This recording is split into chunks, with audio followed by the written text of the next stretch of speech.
Gustav vil gerne vide, hvad der er i Gurlis hemmelige æske. Hvis du har lyst, kan du jo prøve at gætte. Dinosaurus! Gustav tror, at Gurli har lagt en dinosaurus ned i æsken.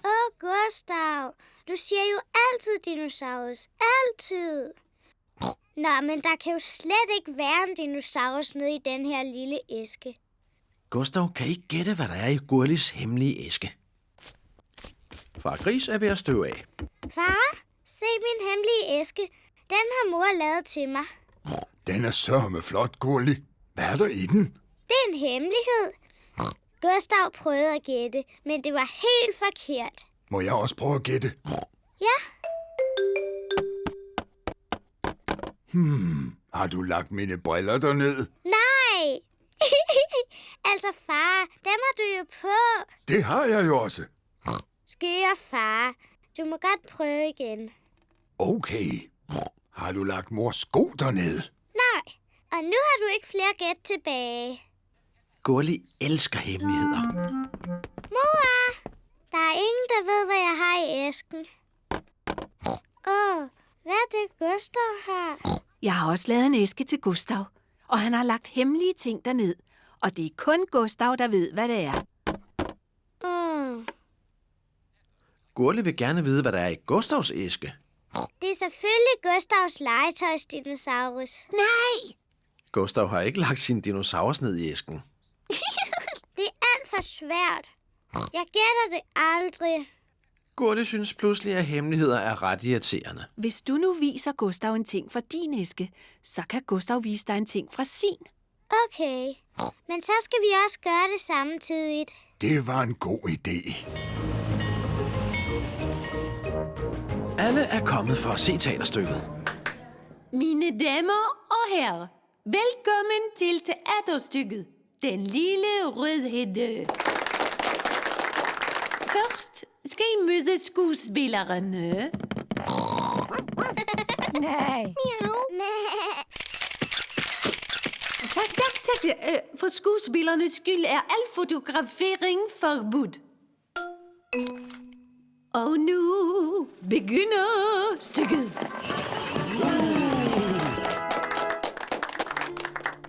Bedstemor er hjemme. Men hvem kommer nu på besøg? Jeg er den store stykke ulv. Godt gået, Herluf! Nej. Herluf har glemt, hvad han skal sige. Bedstemor, du skal gå ind i skabet. Gå ind i skabet. Et store stykke ulve lader, som om den er bedstemor. Jeg er den lille rødhætte. Jeg skal besøge min bedstemor. Bravo, Gurli. Far altså, du må ikke tage billeder. Ups. Undskyld, Gurli. Bare fortsæt. Jeg skal besøge min bedstemor. Du ligner da ikke min bedstemor. Hvorfor har du sådan nogle store øjne? Hvorfor har du sådan nogle store tænder? Du er da ikke min bedstemor. Du er den store stykke ulv. Hjælp! Hjælp! Hej, jeg hedder Gurli Gris. Igen. Okay. Cirkelo, hej. Hej, jeg hedder Gurli Gris. Igen. Cirkelo, hej. Hej, jeg hedder Gurli Gris. Igen. Måske skulle vi filme noget andet. Jeg har det. Far Gris går udenfor, og så laver vi en film, vi kan vise ham. Denne vej. Far Gris skal vente ude i køkkenet, mens mor Gris, Gurli og Gustav laver en hemmelig film. Ikke kigge, Far Gris. Vi skal alle sammen gøre noget. Gustav, vil du være den første?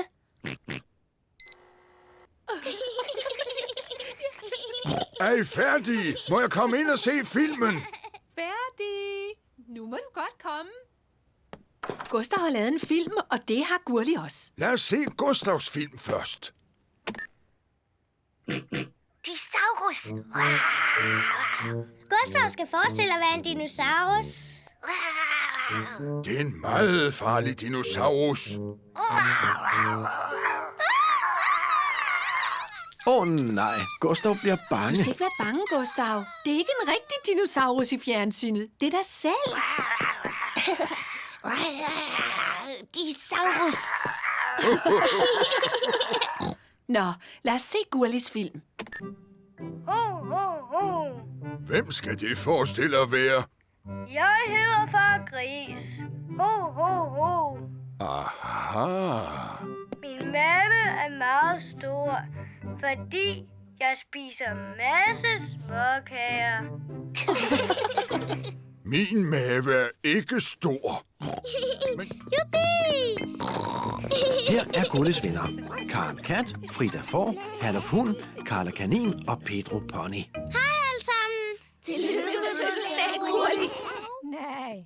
Kom så, børn. Nu begynder festen. Far Gris skal optræde som tryllekunstner. Gurli, husk nu, hvad du skal sige. Mine damer og herrer, nu kommer den mageløse mysterioso. Okay, far. Mine damer og herrer, det er den magiske farmand. Hurra! Som mit første nummer, Abracadabra. Wow! Det er Teddy. Til mit næste nummer skal jeg bruge en hjælper fra publikum.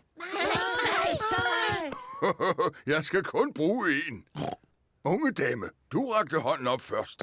Kan du fortælle os, hvad du hedder? Frida Får. Godt, Frida. Her er 3 bolde. En rød bold, en blå bold og en gul bold.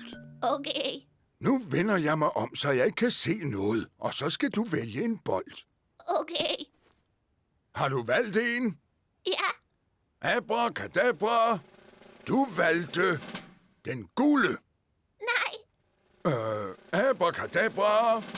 Blå. Nej. Abracadabra. Rød. Ja. Den er rød. Hurra! Skøre tryllefar. Du sagde jo alle 3 farver. Skål lige, de andre må ikke vide det. Her er tomaterne, mor. Det var godt, Gurli. 1, 2, 3, 4. Godt. Læg dem op i vognen. Jeg fandt tomaterne. Det var flot, Gurli. Tomater. Så kan vi strege dem på sedlen. Hvad skal vi så have fundet? Spaghetti. Spaghetti. Det er rigtigt, Gustav, men det hedder spaghetti. Spaghetti.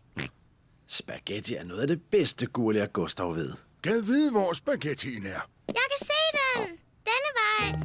Spaghetti. Se, mor. Her er spaghettien. Det var godt, Gurli. Bare læg spaghettien op i vognen. Ja, mor. Spaghetti. Gustav, det hedder spaghetti. Spaghetti. Hvad har vi så på listen, Gurli? Kiks.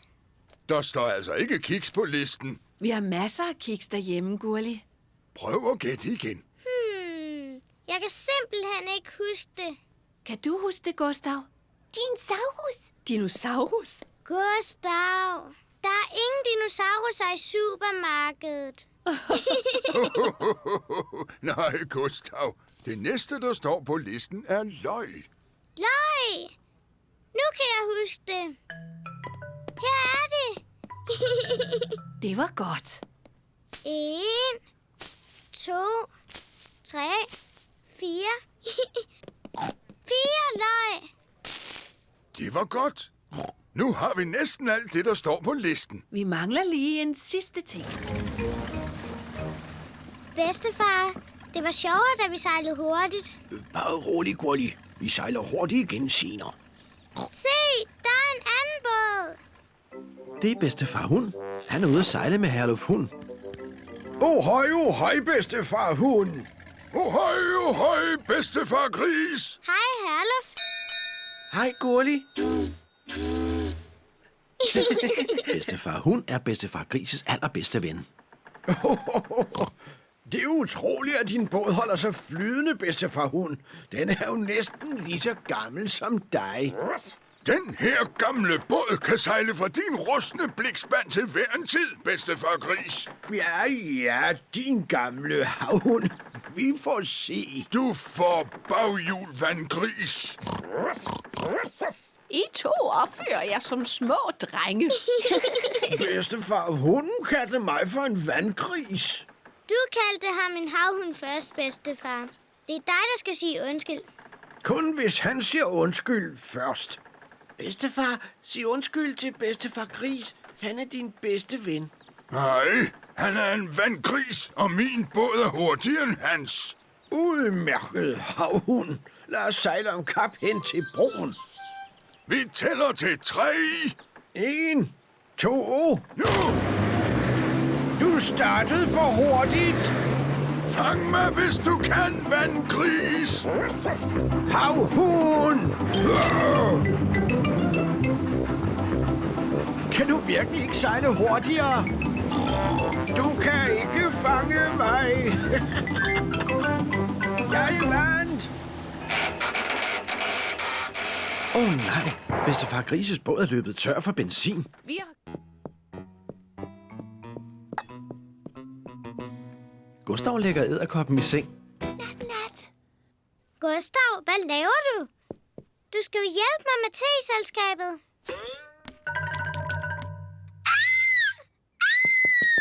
Hjælp! Hjælp, far!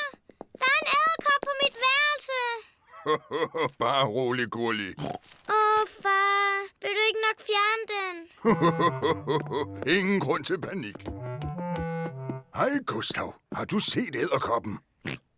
Den er bare så uhyggelig. Få den væk, far. Der er ikke noget at være bange for, Gurli. Edderkopper er meget, meget små, og de kan ikke gøre dig noget. Men bare rolig. Jeg skal nok få den ud herfra. Wow! Han er ellers ret stor, hva'? Nå, jeg henter lige mor Gris. Mor Gris! Goddag, herr Kriblesen. Gurli er blevet modigere. Han kan godt lide at være i mit dukkehus. Hej, unger. Jeg hører, I har fundet en edderkop. Jeg skal nok fjerne den, så I to kan lege videre. Nej, mor. Hør her. Han hedder altså herr Kriblesen. Herr Kriblesen er godt nok stor, hva'? Gurli og Gustav kan godt lide edderkoppen. Nat. Gustav lægger edderkoppen i seng. Nej, Gustav. Han vil gerne have te. Han er overhovedet ikke træt. Er du sulten, herr Kriblesen? Vil du have et stykke kage? Gurli er ikke længere bange for edderkoppen. Mor, far, sæt jer ned. Vi skal alle sammen drikke te sammen med herr Kriblesen. Hvem vil have te? Det vil jeg. Også mig. Gustav, du kaster bolden, og så griber jeg den. Gustav, grib! Jamen dog, Gustav er for lille til at gribe bolden. Pyt med det, Gustav. Skal du og Gurli ikke have en lille svømmetur? Jo, det skal vi, far. Så skal I have svømmevinger på.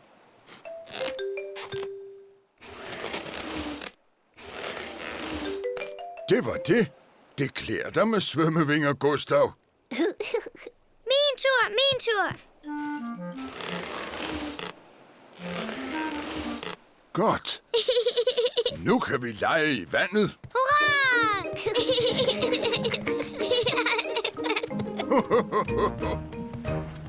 Er vandet koldt? Det er rigtig dejligt varmt.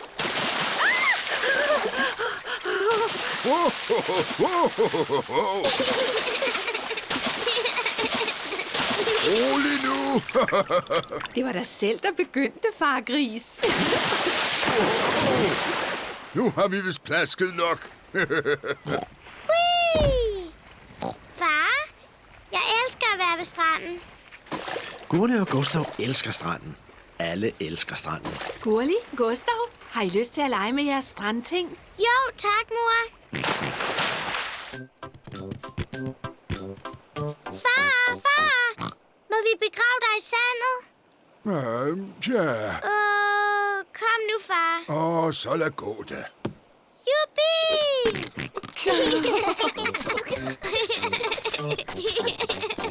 Gurli og Gustav begraver far Gris i sandet. Rolig nu. Nu skal jeg bruge en hammer og et søm. Træd til side, unger, så håndværkeren kan komme til.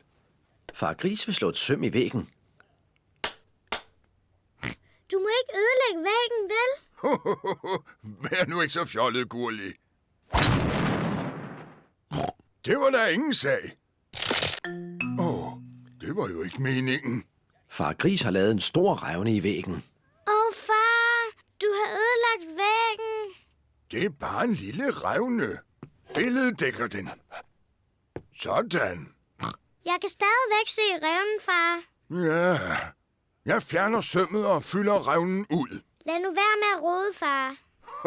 Vær nu ikke så fjollet, Gurli. Nu kommer det.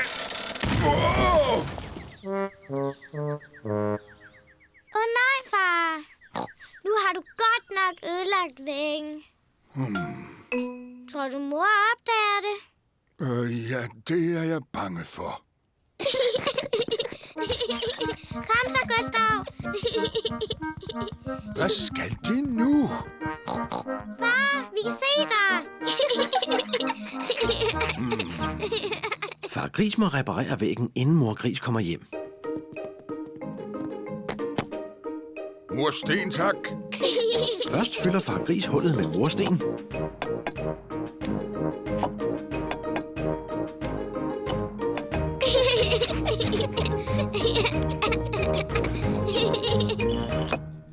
Sådan.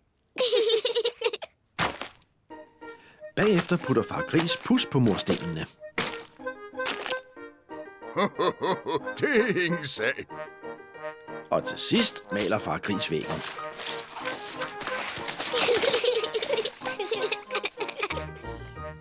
Gurli tager en gyngetur. Mor, vil du ikke nok skubbe mig? Er du klar? Ja, jeg vil rigtig højt op. Whee! Højere, mor. Whee! Gustav vil også gerne have en tur. Nu er det din tur, Gustav. Hold godt fast.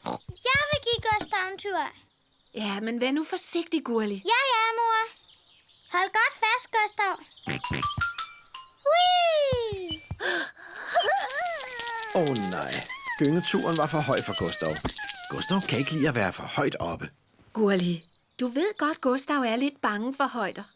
Undskyld, Gustav. Vil du med hen på klatrestativet? Hej, Frida. Hej, Herluf. Hej, Gurli.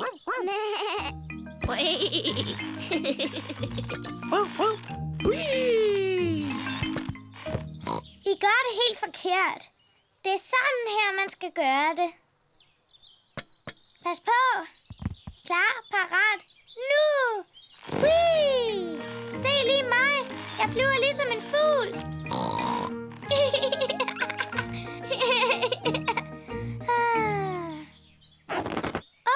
Jeg kan ikke komme ud. Gurli sidder fast i dækket. Det er ikke spor sjovt. Jamen, det ser altså lidt sjovt ud. Vi er nødt til at hive dig ud. Gurlis venner hjælper med at hive hende ud. Tak alle sammen. Mor Gris, Gurli og Gustav ordner frokost ude i køkkenet. Far Gris har travlt med sine armbøjninger. Far klarer sig rigtig godt. 10, Ja, bare han ikke overanstrenger sig. Jeg kigger lige til ham. 13, 14, 15, 16, 17. Far Gris, du snyder. Du skal tage armbøjninger. Der var noget interessant i fjernsynet. Slemme far. Se, far, måske vil det gå bedre med at træne med min motionscykel. Aha, det her ser sjovt ud. Så kan jeg køre på cykel og se tv på samme tid. Det er umuligt. Cyklen larmer så meget, at jeg ikke kan høre noget som helst. Du er nødt til at komme i form. Jeg har det. Du kan da bare bruge min cykel. Ja, og så får du også masser af frisk luft. Far Gris skal ud og køre på Gurlis lille cykel. Far, det her er pedalerne. Her sidder bremsen. Og her er ringklokken. Ja, tak, Gurli. Jeg ved det. Hej, hej. Det er da nemt nok. Det er hårdt arbejde at komme i form. Nu kan jeg komme i form uden at anstrenge mig. Far Gris kører temmelig hurtigt. Jeg må hellere sætte farten ned. Bremserne er ikke kraftige nok. Hjælp!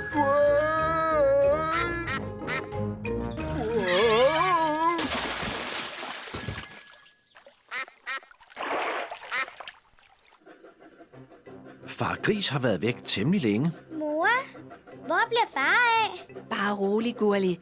Far har det sikkert storartet, siden han bliver væk så længe. Hvad er det for en larm? Hjælp! Au!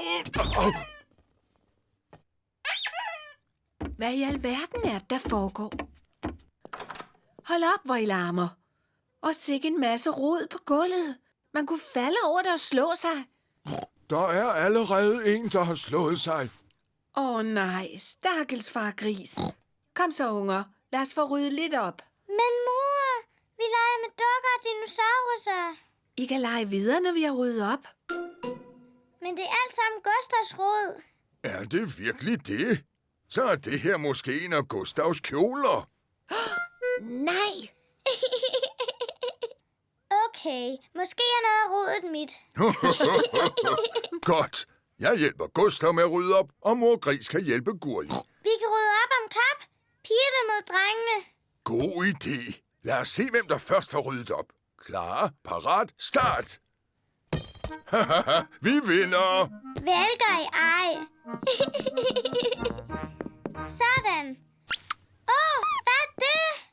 Teddy, jeg har ledt efter dig. Kom, Gurli. Læg Teddy ned i din legetøjskurv. Sådan. Og nu bøgerne. Dejligt.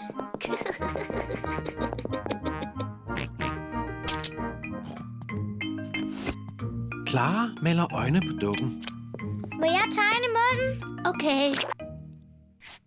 Jeg hedder Gurli.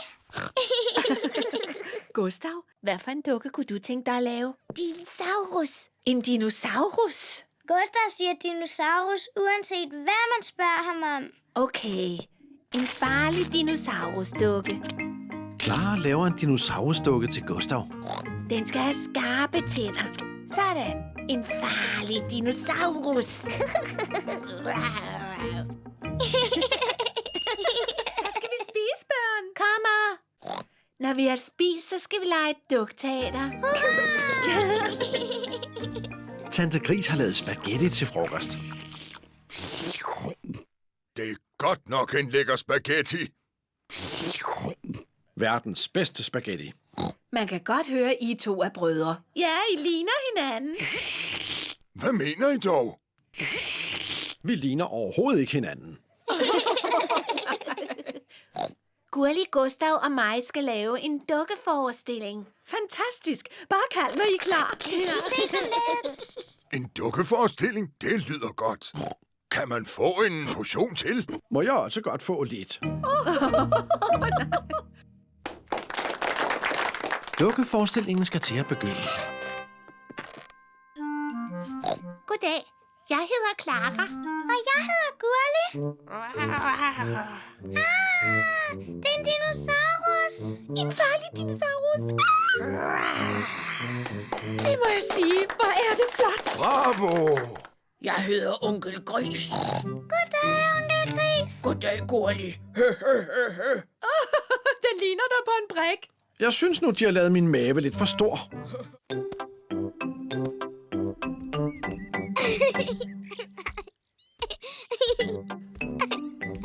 godt være, at Gurli driller Gustav lidt for meget.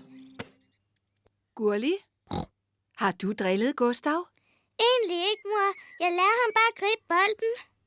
Gør du? Nå, men jeg kender en leg, der kan lære Gustav at gribe. Den hedder Lille Gris i midten. Gurli, du tager bolden og stiller dig derover. Og Gustav, du stiller dig derover. Godt. I kaster bolden til hinanden, og så skal jeg prøve at gribe den. Jeg er Lille Gris i midten. Mor er grisen i midten. Grib, Gustav. Hovsa, nej.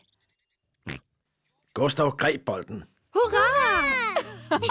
Det var flot, Gustav. Nu skal du kaste bolden til Gurli. Prøv igen. Prøv igen. Gustav kan ikke kaste bolden over mor Gris. Kom nu, Gustav. Giv mig bolden.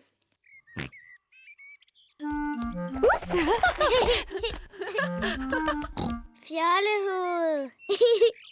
Det kan jeg da også gøre. Gurli vil gøre det samme som Gustav, men hun er for stor og sidder fast.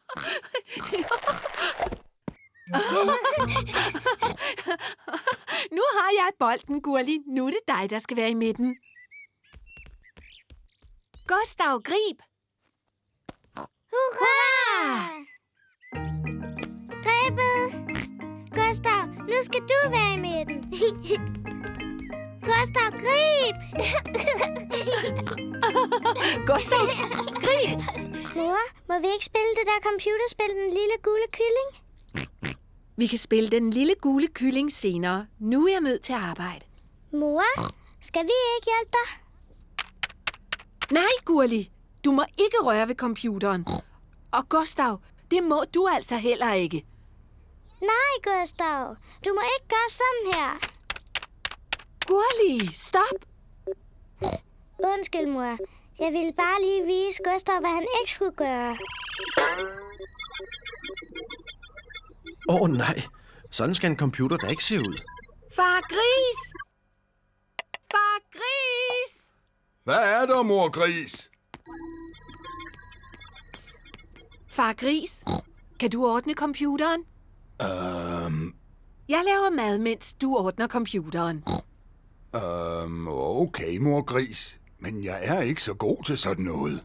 Tusind tak, Far Gris. Far Gris skal ordne computeren.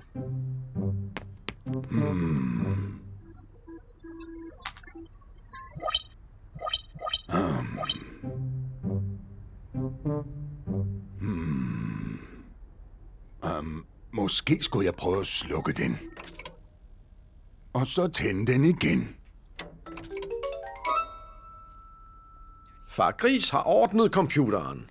Hurra for far! Ja, jeg er faktisk lidt af en computerekspert. Far, må vi ikke spille det der computerspil, Den Lille Gule Kylling? I må hellere spørge mor Gris. Mor sagde, at vi måtte spille det senere. Jamen, så er det vel i orden. Men jeg ved ikke, hvor det er henne.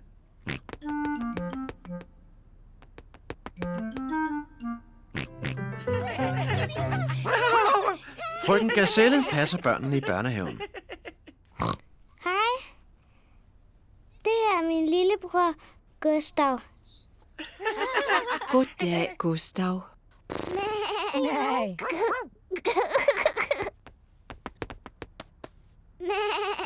Jeg ville ønske, jeg havde en lillebror ligesom Gustav. Vil du? Hejsa, jeg hedder Herluf Hund. Er det en dinosaurus? Det er bare en legetøjsdinosaurus. Disaurus. Fantastisk. Disaurus. Dinosaurus. Meget uhyggeligt. Den er fantastisk. Gustav er min lillebror. Han er fantastisk. Gurli er stolt af sin lillebror Gustav. Skal vi ikke vise Gustav, hvordan vi maler? Gustav er ikke så god til at male. Jamen, så kan du måske hjælpe ham. Ja, jeg er ret dygtig. Jeg vil vise ham, hvordan man maler en blomst. Gustav, i dag vil jeg lære dig præcis, hvordan man maler en blomst. Først tegner du en stor cirkel. Nej, Gustav, det er den forkerte farve. Og så tegner du kronbladene. Gustav, det er den forkerte form. Så tegner du stilken og bladene. Perfekt!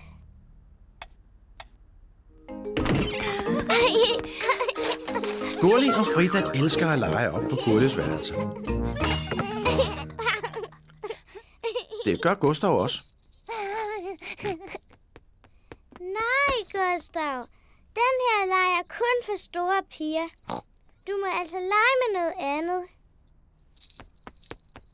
Gurli og Frida vil lege for sig selv. Jeg er en lille bitte feprinsesse.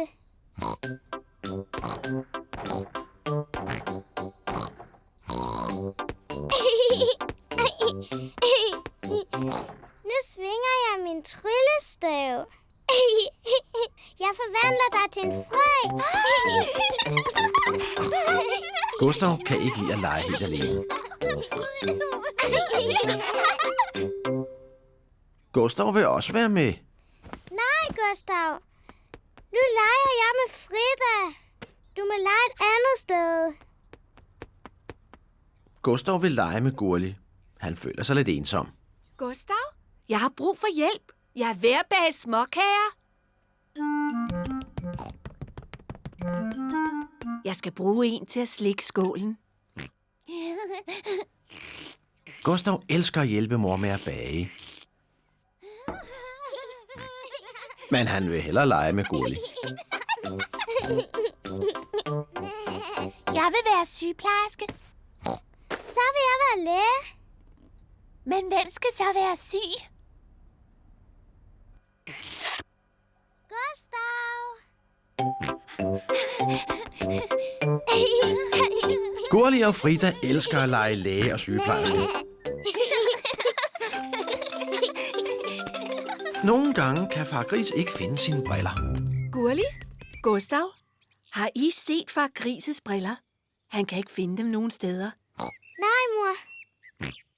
Gurli og Gustav ved ikke, hvor far Grises briller er. Åh nej, far Gris kan ikke se noget uden briller, og så bliver han altid så gnaven. Når far Gris ikke har sine briller på, kan han ikke læse avis. Det her er jo latterligt.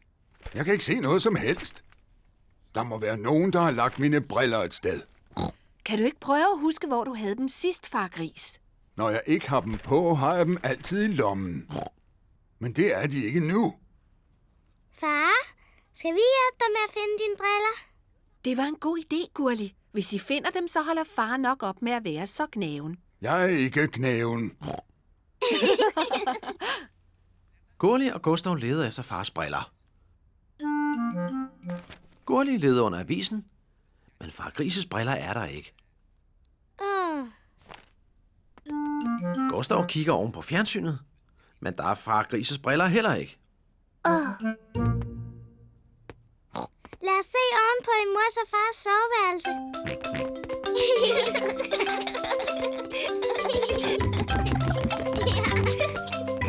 Gurli og Gustav kigger i mor Gris og far Grises soveværelse. Gustav, pas nu godt på, at du ikke vælter noget.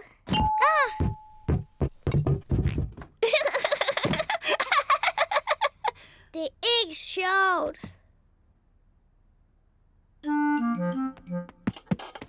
Gurli kigger under puderne, men der er far Grises briller heller ikke.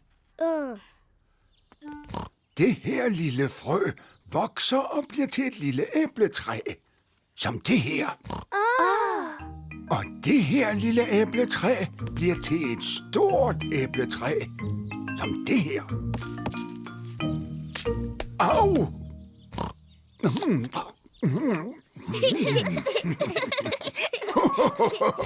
Og inde i det her æble er der flere frø.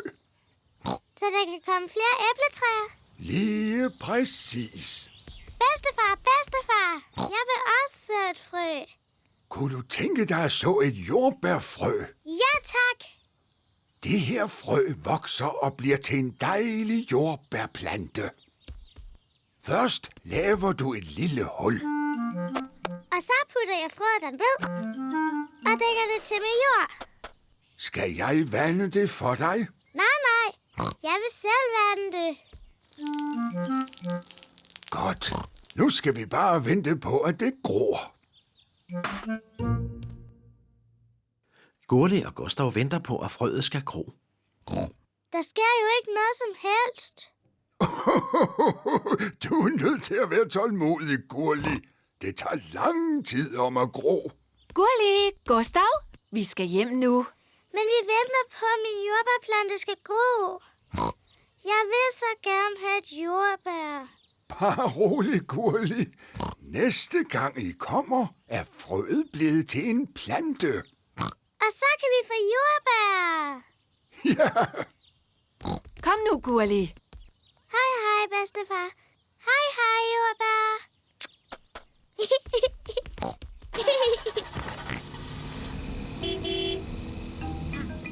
Hvis vi kører om kap ned til fars græskar, skal vi passe på, at vi ikke kører ind i det.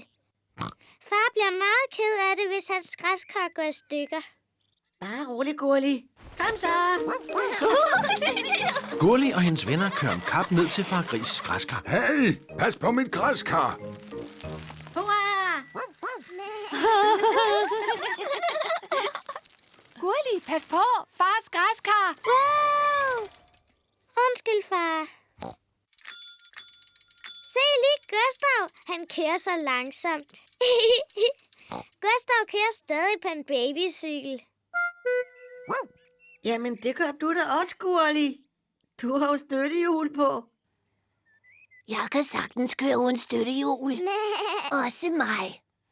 Og mig. Lad os køre op ad bakken igen.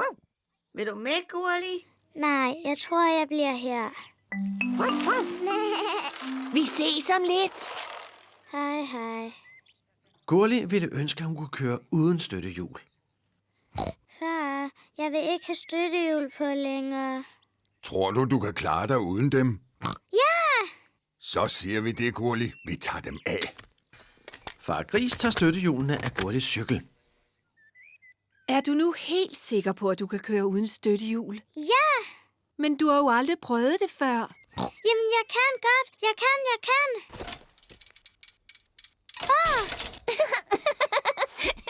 Det er ikke spor sjovt. Det er faktisk ikke så nemt at køre uden støttehjul. Vil du have hjælp, Gurli? Ja, far. Meget gerne. Okay. Klar. Parat. Kør!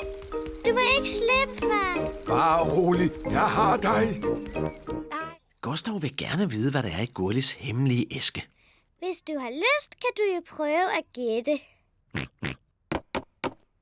Dinosaurus. Gustav tror, at Gurli har lagt en dinosaurus ned i æsken. Gustav, du siger jo altid dinosaurus. Altid. Nå, men der kan jo slet ikke være en dinosaurus nede i den her lille æske. Gustav kan ikke gætte, hvad der er i Gurlis hemmelige æske. Far Gris er ved at støve af. Far, se min hemmelige æske. Den har mor lavet til mig. Den er sørme flot, Gurli.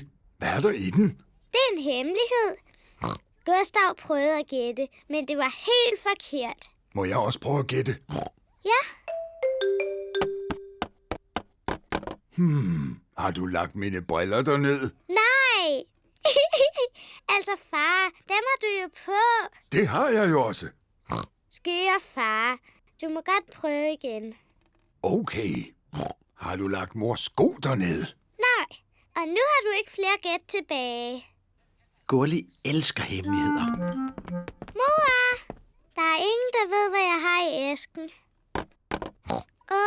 Hvad er det, Gustav har? Jeg har også lavet en æske til Gustav, og han har lagt hemmelige ting derned.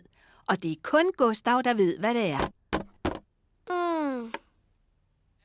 Gurli vil gerne vide, hvad der er i Gustavs æske. Det er selvfølgelig Gustavs legetøjsdinosaurus. Nej! Gustav har ikke lagt sin dinosaurus ned i æsken. Det er alt for svært. Jeg gætter det aldrig. Gurli synes pludselig, at hemmeligheder er ret irriterende. Hvis du nu viser Gustav en ting fra din æske, så kan Gustav vise dig en ting fra sin. Okay, men så skal vi også gøre det samtidigt. Det var en god idé. Alle er kommet for at se teaterstykket. Mine damer og herrer, velkommen til teaterstykket Den Lille Rødhætte. Først skal I møde skuespillerne. Nej. Tak. For skuespillernes skyld er al fotografering forbudt. Og nu begynder stykket.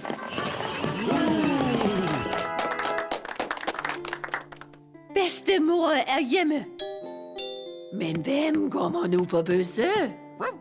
Jeg er den store stykke ulv. Godt gået, Herluf! Nej, Herluf har glemt, hvad han skal sige. Bedstemor, du skal gå ind i skabet. Gå ind i skabet. Den store stykke ulve lader, som om den er bedstemor. Jeg er den lille rødhætte. Jeg skal besøge min bedstemor. Bravo, Gurli. Far altså, du må ikke tage billeder. Ups. Undskyld, Gurli. Bare fortsæt. Jeg skal besøge min bedstemor. Du ligner da ikke min bedstemor. Hvorfor har du sådan nogle store øjne? Hvorfor har du sådan nogle store tænder? Du er da ikke min bedstemor. Du er den store stykke ulv. Hjælp! Hjælp! Hej, jeg hedder Gurli Gris. Igen. Okay. Siger Gille Rødhæk. Hej, jeg hedder Gurli Gris. Igen. Siger Gille Rødhæk. Hej, jeg hedder Gurli Gris. Igen. Måske skulle vi filme noget andet. Jeg har det. Far Gris går udenfor, og så laver vi en film, vi kan vise ham. Denne vej. Far Gris skal vente ude i køkkenet, mens mor Gris, Gurli og Gustav laver en hemmelig film. Ikke kigge, Far Gris. Vi skal alle sammen gøre noget. Gustav, vil du være den første?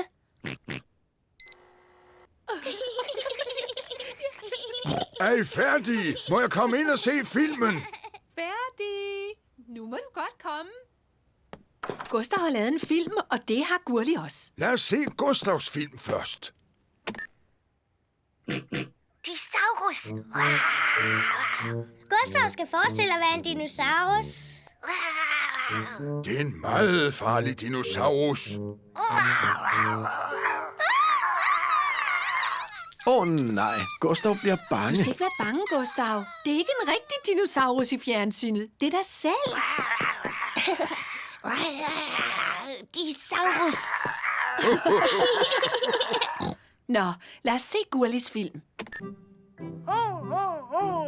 Hvem skal det forestille at være?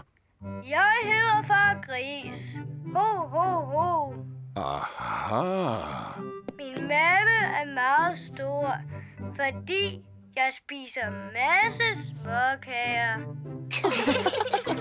Min mave er ikke stor. Jubi! Her er Gurlis venner. Karl Kat, Frida Får, Herluf Hund, Karla Kanin og Pedro Pony. Hej alle sammen. Tillykke med fødselsdagen, Gurli. Nej. Kom så, børn. Nu begynder festen. Far Gris skal optræde som tryllekunstner. Gurli, husk nu, hvad du skal sige.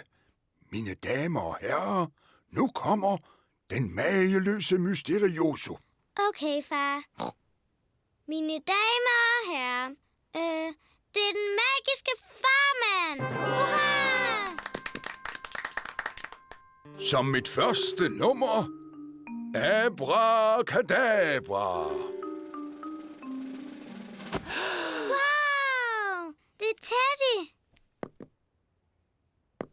Til mit næste nummer skal jeg bruge en hjælper fra publikum. Jeg skal kun bruge en. Unge dame, du rakte hånden op først. Kan du fortælle os, hvad du hedder? Frida får. Godt, Frida. Her er 3 bolde. En rød bold, en blå bold og en gul bold. Okay. Nu vender jeg mig om, så jeg ikke kan se noget. Og så skal du vælge en bold. Okay. Har du valgt en? Ja. Abracadabra. Du valgte den gule. Nej. Abracadabra.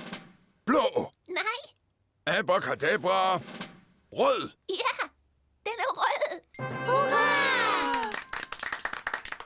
Skøre tryllefar. Du sagde jo alle 3 farver. Skål lige, de andre må ikke vide det. Her er tomaterne, mor. Det var godt, Gurli. 1, 2, 3, 4. Godt. Læg dem op i vognen. Jeg fandt tomaterne. Det var flot, Gurli. Tomater. Så kan vi strege dem på sedlen. Hvad skal vi så have fundet? Spaghetti. Spaghetti. Det er rigtigt, Gustav, men det hedder spaghetti. Spaghetti. Spaghetti er noget af det bedste, Gurli og Gustav ved. Gad vide, hvor spaghettien er. Jeg kan se den. Denne vej. Spaghetti. Se, mor. Her er spaghettien. Det var godt, Gurli. Bare læg spaghettien op i vognen. Ja, mor. Spaghetti. Gustav, det hedder spaghetti. Spaghetti. Hvad har vi så på listen, Gurli? Kiks. Der står altså ikke kiks på listen. Vi har masser af kiks derhjemme, Gurli. Prøv at gætte igen. Jeg kan simpelthen ikke huske det. Kan du huske det, Gustav? Dinosaurus. Dinosaurus? Gustav, der er ingen dinosauruser i supermarkedet. Nej, Gustav. Det næste, der står på listen, er løg. Løg. Nu kan jeg huske det. Her er det. Det var godt. 1, 2, 3, 4. 4 løg. Det var godt. Nu har vi næsten alt det, der står på listen. Vi mangler lige en sidste ting. Bedstefar, det var sjovere, da vi sejlede hurtigt. Bare rolig, Gurli. Vi sejler hurtigt igen senere. Se, der er en anden båd. Det er bedstefar hund. Han er ude at sejle med Herluf hund. Ohøj, bedstefar hund. Ohøj, bedstefar gris. Hej, Herluf. Hej, Gurli. Bedstefar hund er bedstefar grises allerbedste ven. Det er utroligt, at din båd holder sig flydende, bedstefar hund. Den er jo næsten lige så gammel som dig. Den her gamle båd kan sejle fra din rustne blikspand til hver en tid, bedstefar gris. Ja, din gamle havhund. Vi får se. Du får baghjul, vandgris. I to opfører jer som små drenge. Bedstefar hunden kaldte mig for en vandgris. Du kaldte ham en havhund først, bedstefar. Det er dig, der skal sige undskyld. Kun hvis han siger undskyld først. Bedstefar, sig undskyld til bedstefar gris. Han er din bedste ven. Nej, han er en vandgris, og min båd er hurtigere end hans. Udmærket havhund. Lad os sejle om kap hen til broen. Vi tæller til 3. 1, 2. Nu! Du startede for hurtigt. Fang mig, hvis du kan, vandgris. Havhund! Kan du virkelig ikke sejle hurtigere? Du kan ikke fange mig. Jeg vandt. Nej, bedstefar grises båd er løbet tør for benzin. Vi har... Gustav lægger edderkoppen i seng. Nat. Gustav, hvad laver du? Du skal jo hjælpe mig med teselskabet.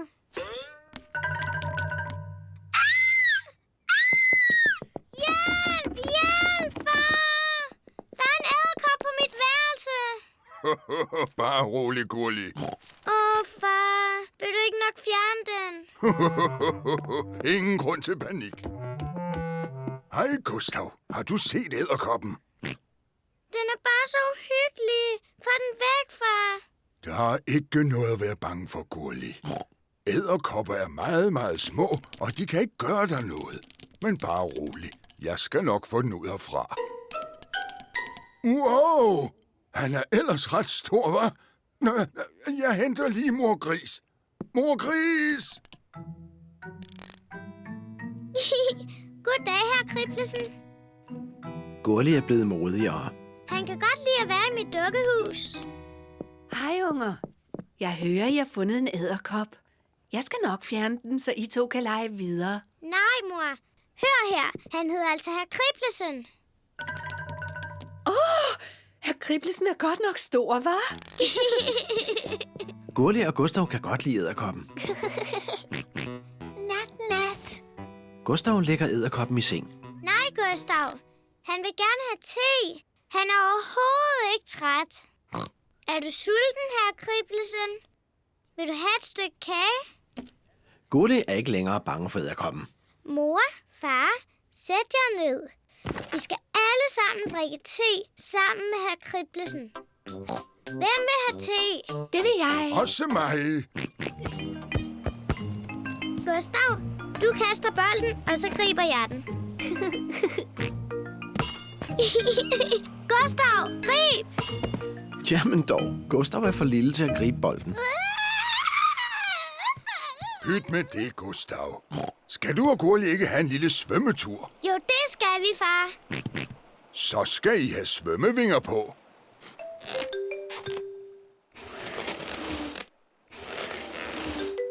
Det var det. Det klæder dig med svømmevinger, Gustav. Min tur, min tur. Godt. Nu kan vi lege i vandet. Hurra!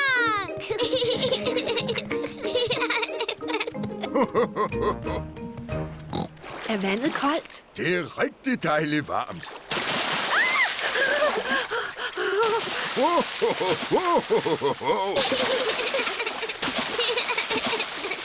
Rolig nu.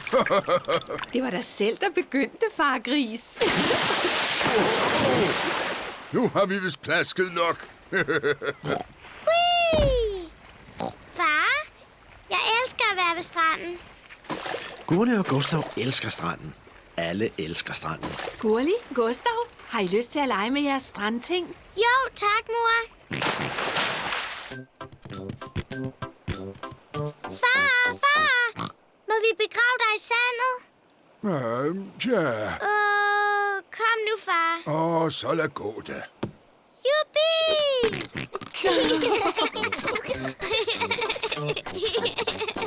Gurli og Gustav begraver far Gris i sandet. Rolig nu. Nu skal jeg bruge en hammer og et søm. Træd til side, unger, så håndværkeren kan komme til. Far Gris vil slå et søm i væggen. Du må ikke ødelægge væggen, vel? Vær nu ikke så fjollet, Gurli. Det var der ingen sag. Det var jo ikke meningen. Far Gris har lavet en stor revne i væggen. Far, du har ødelagt væggen. Det er bare en lille revne. Billedet dækker den. Sådan. Jeg kan stadigvæk se revnen, far. Ja. Jeg fjerner sømmet og fylder revnen ud. Lad nu være med at rode, far. Vær nu ikke så fjollet, Gurli. Nu kommer det.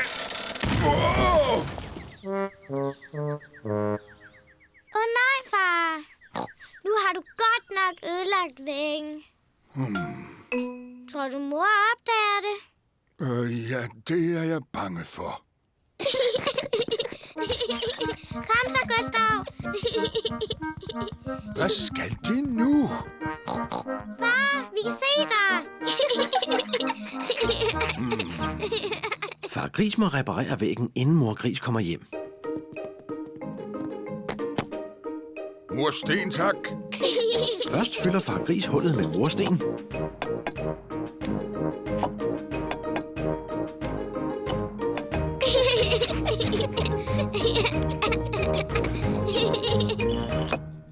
Sådan.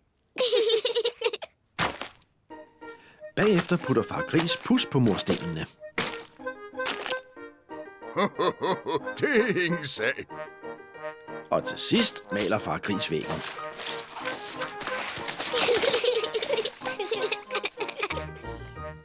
Gurli tager en gyngetur.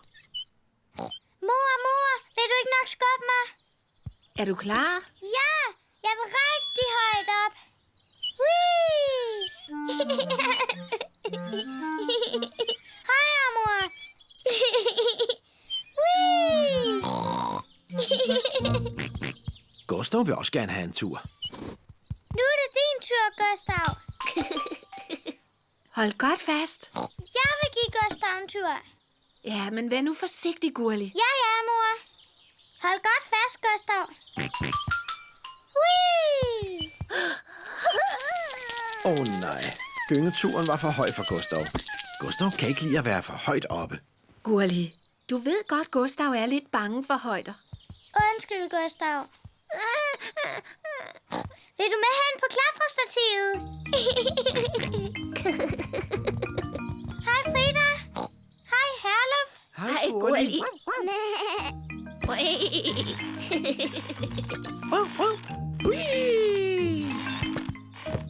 I gør det helt forkert. Det er sådan her, man skal gøre det. Pas på. Klar, parat, nu! Whee! Se lige mig. Jeg flyver ligesom en fugl.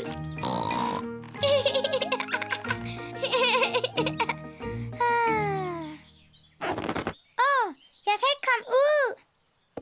Gurli sidder fast i dækket. Det er ikke spor sjovt. Jamen, det ser altså lidt sjovt ud. Vi er nødt til at hive dig ud. Gurlis venner hjælper med at hive hende ud.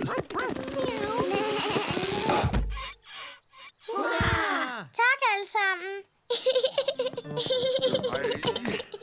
Mor Gris, Gurli og Gustav ordner frokost ude i køkkenet. Far Gris har travlt med sine armbøjninger. Far klarer sig rigtig godt. Ja, bare han ikke overanstrenger sig. Jeg kigger lige til ham. 13, 14, 15, 16, 17... Far Gris, du snyder. Du skal tage armbøjninger. Der var noget interessant i fjernsynet. Slemme far. Se, far, måske vil det gå bedre med at træne med min motionscykel. Aha, det her ser sjovt ud. Så kan jeg køre på cykel og se tv på samme tid. Det er umuligt. Cyklen larmer så meget, at jeg ikke kan høre noget som helst. Du er nødt til at komme i form. Jeg har det. Du kan da bare bruge min cykel. Ja, og så får du også masser af frisk luft. Far Gris skal ud og køre på Gurlis lille cykel. Far, det her er pedalerne. Her sidder bremsen. Og her er ringklokken. Ja, tak, Gurli. Jeg ved det. Hej, hej. Det er da nemt nok. Det er hårdt arbejde at komme i form. Nu kan jeg komme i form uden at anstrenge mig. Far Gris kører temmelig hurtigt. Jeg må hellere sætte farten ned. Bremserne er ikke kraftige nok. Hjælp!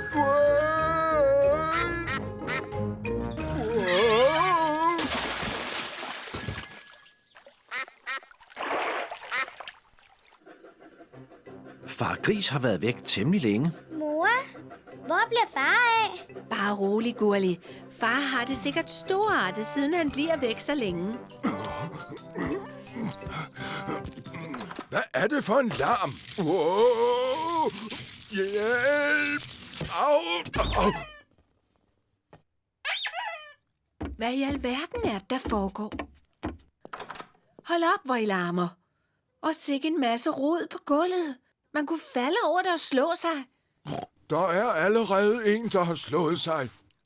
Nej, stakkels far gris. Kom så, unger.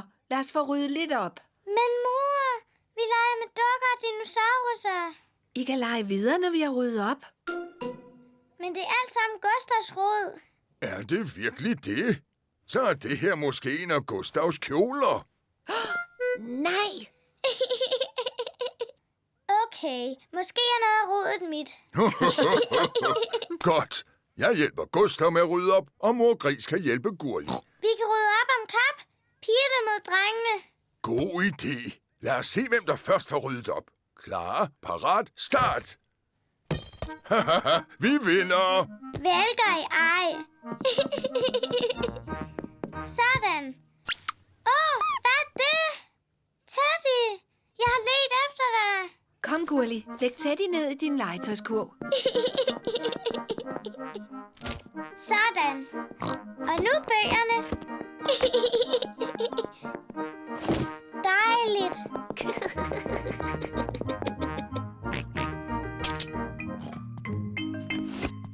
Clara maler øjne på dukken. Må jeg tegne munden? okay. Jeg hedder Gurli. Gustav, hvad for en dukke kunne du tænke dig at lave? Dinosaurus. En dinosaurus? Gustav siger dinosaurus, uanset hvad man spørger ham om. Okay, en farlig dinosaurusdukke. Clara laver en dinosaurusdukke til Gustav. Den skal have skarpe tænder. Sådan. En farlig dinosaurus. Så skal vi spise, børn. Kommer. Når vi har spist, så skal vi lege et dukteater. Tante Gris har lavet spaghetti til frokost. Det er godt nok en lækker spaghetti. Verdens bedste spaghetti. Man kan godt høre, I to er brødre. Ja, I ligner hinanden. Hvad mener I dog? Vi ligner overhovedet ikke hinanden. Gurli, Gustav og mig skal lave en dukkeforestilling. Fantastisk. Bare kald, når I er klar. En dukkeforestilling? Det lyder godt. Kan man få en portion til? Må jeg også godt få lidt? Dukkeforestillingen skal til at begynde. Goddag. Jeg hedder Clara. Og jeg hedder Gurli. Det er en dinosaurus. En farlig dinosaurus. Det må jeg sige. Hvor er det flot. Bravo! Jeg hedder Onkel Gris. Goddag, onkel Gris. Goddag, Gurli. Den ligner dig på en brik. Jeg synes nu, de har lavet min mave lidt for stor. Lad os få pumpet noget luft i badebassinet. Far Gris pumper luft i badebassinet. Det var da nemt nok.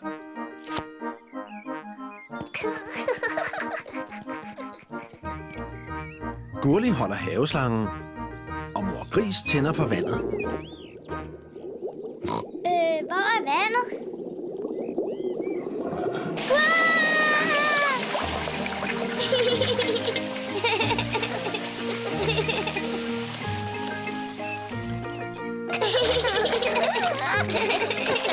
Gurli og Gustav elsker deres badebassin. Så er der is. Så er der is. Det er fru Kanin, issælgeren. Så er der is. Når det er meget varmt, sælger fru Kanin is. Mor, far, må mig og Gustav få en is? Ja da, selvfølgelig. Det er jo en utrolig varm dag. Hurra! Må jeg ikke også godt få en is? Alle elsker is. Hej, mor Gris, Gurli og Gustav. Hej, fru Kanin. Hvad for slags is kunne I tænke jer? Må jeg få en isvaffel, fru Kanin? Ja, selvfølgelig da, Gurli. Tusind tak. Det samme til mig, og en til far Gris, tak. Og hvad kunne den lille Gustav så tænke sig? Dinosaurus. En dinosaurus? Fjollet Gustav. Han siger dinosaurus, uanset hvad man spørger ham om. Nå, men nu har jeg tilfældigvis en dinosaurusformet is i min vogn. Dinosaurus. Gustav, du må hellere spise din is, inden den smelter. Dinosaurus. Gustav er så glad for sin dinosaurusis, at han ikke nænder at spise den. Tak, fru kanin. Ha' en god dag. Det der er dronningens kjole. Nej, hvor er den pæn. Se, Gurli, det der er dronningens gyldne krone. Wow! Sikke nogle flotte ting. Mor, hvor er dronningens fjernsyn? De havde ikke fjernsyn dengang. Ingen fjernsyn? Men de havde da computer. Nej, de havde heller ikke computere. Hvad lavede det så hele dagen? Mor, hvis jeg var dronning, ville jeg spise lige så meget kage, som jeg havde lyst til. Gurli drømmer, at hun er dronning.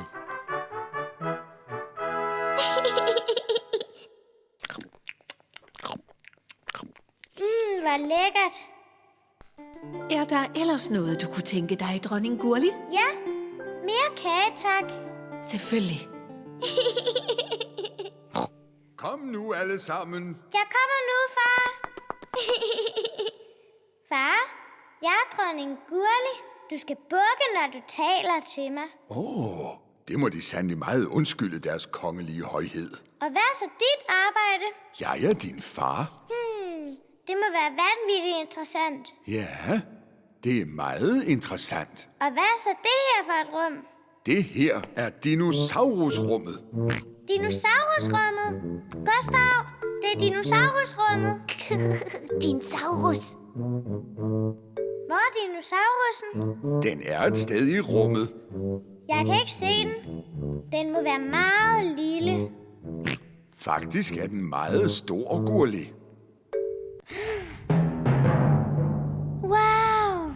Det der er knoglerne fra en rigtig dinosaurus. Dinosaurus. Hej alle sammen. Hej, Gurli. Hej Frida. Jeg er prinsesse Gurli. Du skal bukke, når du taler til mig. Goddag, deres majestæt. Jeg er sygeplejerske. Luk munden op og sig... Ah. Og... Nej. Jeg er en klovn. Lav lige noget sjovt. Karina, hvorfor er du klædt ud som gulerod? Jeg elsker gulerødder. Dinosaurus. En farlig dinosaurus. Gurli beundrer sit eget spejlbillede. Lille spejl på væggen der. Hvem er skønnest i landet her? Det er du, Gurli. Hej, Gurli. Hej, jeg er en lille feprinsesse. Jeg er en heks. Og jeg har en tryllestav. Jeg har også en tryllestav. Jeg kan forvandle dig til en frø. Og jeg kan forvandle dig til en frø. Dinosaurus. Nej, Gustav blev bange for sit eget spejlbillede. Dit lille fjollehoved. Prøv at se, det er jo bare dig selv. Så børn, så skal vi til at have valgt festens bedste udklædning. Vi skal bruge en dommer. Nej. Da det er Gurlis fest, synes jeg, hun skal være dommer. Jeg er dommer. Jeg er dommer. Far, hvad er en dommer? En dommer bestemmer, hvem der har det flotteste kostyme. Altid os. Gurli skal vælge det flotteste kostyme. Frida, må jeg se dit kostyme, tak? Jeg er sygeplejerske. Jeg gør folk raske. Udmærket sygeplejerske. Og Herluf? Jeg er en sørøver. Split i mine bremsejl.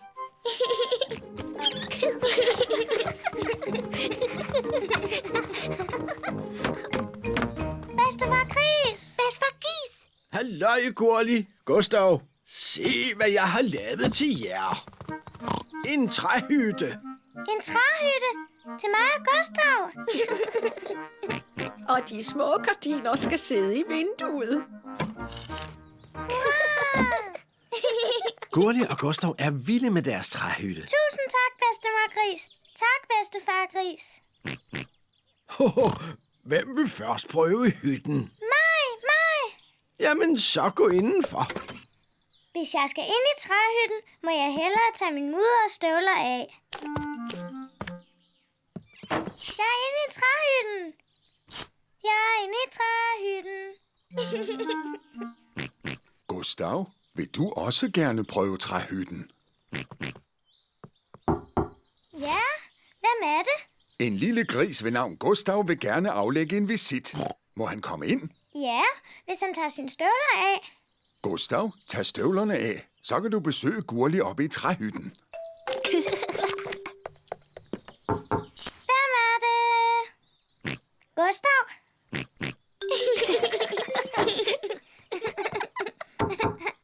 Ja, hvem er det?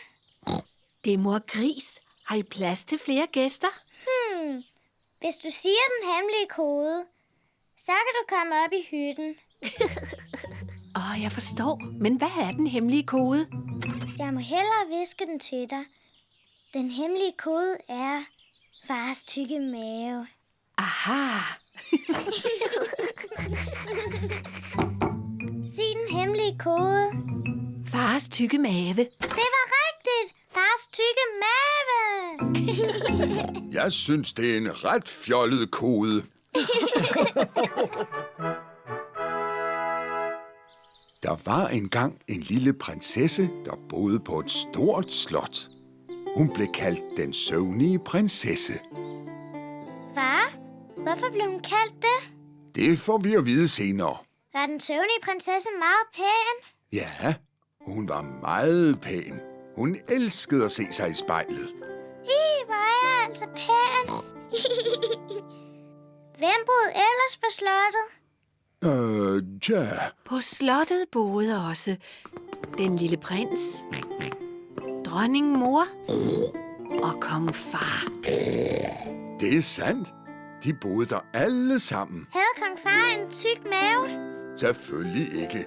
Han var en flot fyr, ligesom mig. Nå, men altså, der var også en drage. Dinosaurus. En dinosaurus? Nå ja, det var ikke en drage. Det var en dinosaurus. Uden for slottet boede der en stor, farlig dinosaurus.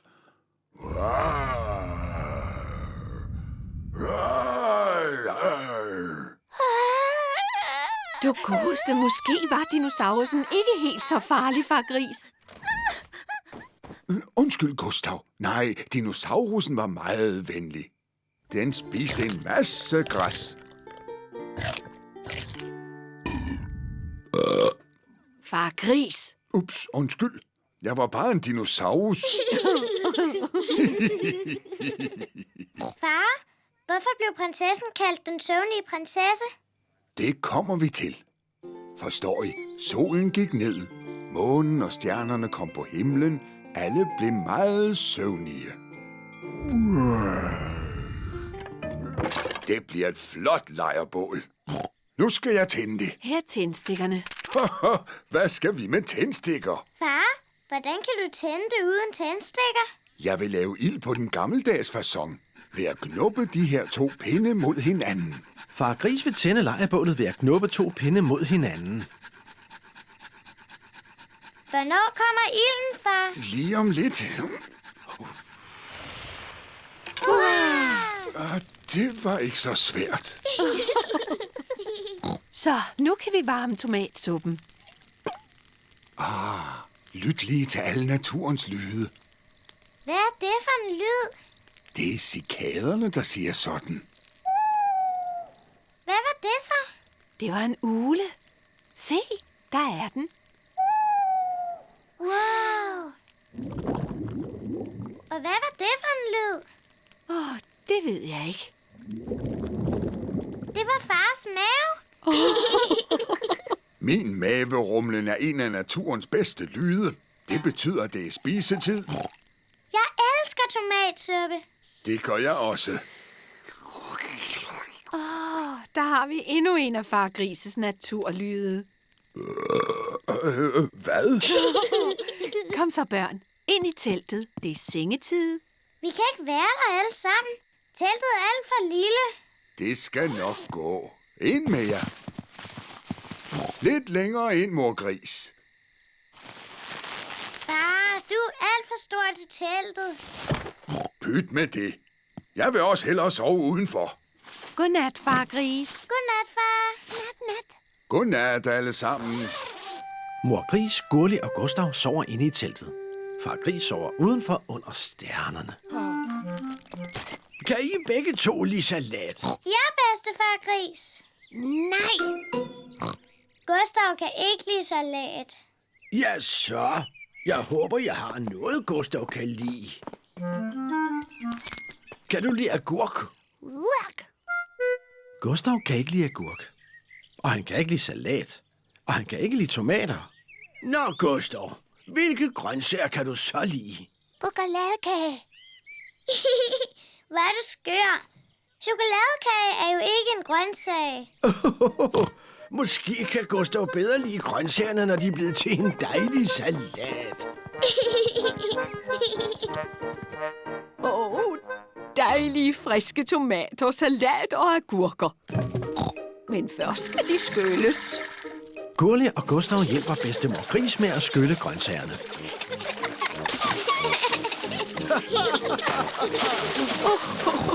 Så nu er det vist nok. Bedstemor Gris har lavet en salat af tomaterne, salaten og agurken. Bedstefar Gris, vil du sige, at vi skal spise? Spise!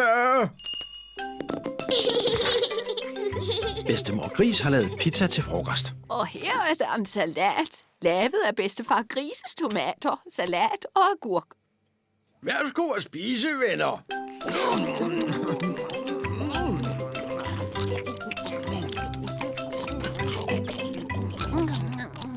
Gustav har spist sin pizza, men han kan hverken lide tomaterne, salaten eller agurkerne. Jamen, Gustav dog. Kan du ikke lide salaten? Nej. Gustav, prøv at smage et lille stykke af den dejlige tomat. Urk. Gustav, det her er en agurk, som bedstefar Gris selv har dyrket i sin have. Mor, der var en stor banglyd. Det er torden, Gurli. Det betyder, at det snart bliver tordenvejr med masser af regn. Kom ind i huset, inden det begynder at regne. Ingen grund til panik. Tordenvejret er langt væk herfra. Himlen bliver mørkere og mørkere. Det bliver snart uvejr. Gurli, Gustav, har I fået alle jeres ting med ind fra haven? Dinosaurus. Godt, her dinosaurus er i sikkerhed. Teddy! Jeg glemte Teddy ude i haven. Han bliver gennemblødt. Bare rolig, Gurli. Far Gris skal nok redde Teddy. Du må hellere skynde dig, far Gris. Det begynder snart at regne. Det begynder ikke at regne endnu. Jeg er ekspert i tordenvejr. Hvad sagde jeg? Regnen kommer først om et par timer.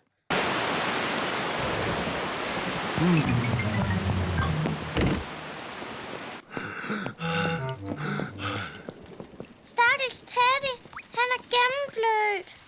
Ja, stakkels Teddy. Vi må tørre ham. Stakkels Teddy. Det var det, Teddy. Nu er du tør. Hvad så med stakkels far? Jeg er da også gennemblødt. Og undskyld, far Gris. Nu skal vi også tørre dig. Det var det, far Gris. Nu er du tør.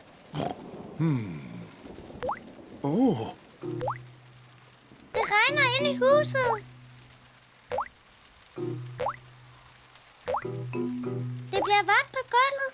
Åh nej, hvad skal vi gøre, far Gris? Bare rolig.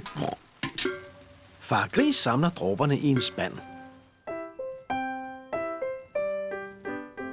Demi plié.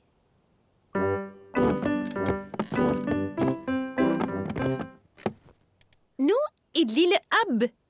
Petit jeté.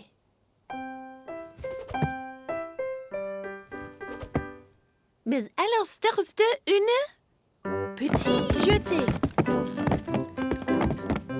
Yndefuldt børn.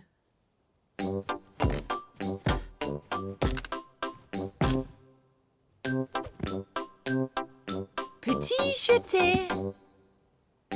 Så så yndefuldt som muligt. Det er sjovt at gå til ballet. Tag armene i vejret. Forestil jer vidunderlige svaner.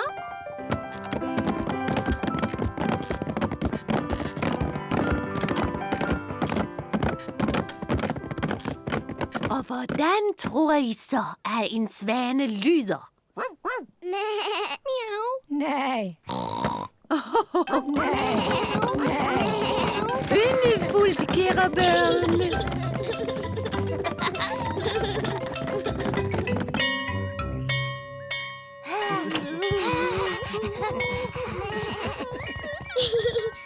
Mor! Vi har danset som svaner. Gurli klarede sig rigtig fint. Jeg skulle danse så yndefuldt som overhovedet muligt. Det lyder dejligt. Skal jeg vise dig, hvordan vi gjorde? Vent til vi kommer hjem. Så kan både far Gris, Gustav og jeg se det. Hej. Mor, må jeg stå op nu? Dr. Bjørn sagde, at du skulle ligge i sengen et stykke tid, Gurli. Men det er så kedeligt. Dr. Bjørn sagde, at du godt måtte få gæster. Må Frida Får komme på besøg? Frida Får er Gurlis bedste ven. Jeg ringer til Fridas mor. Hallo, fru Gris. Gurli vil gerne snakke med Frida. Hej, Frida. Hej, Gurli. Jeg har det ikke så godt. Jeg har røde prikker i hovedet. Har doktoren været der? Ja, Dr. Bjørn har set på mig. Han sagde, at jeg ikke var helt rask, og at jeg var meget dygtig. Så er du altså rigtig syg. Ja, det er rigtigt nok. Jeg er nødt til at ligge i sengen. Dr. Bjørn gav mig noget medicin, der smagte rigtig dårligt. Jeg kommer og besøger dig.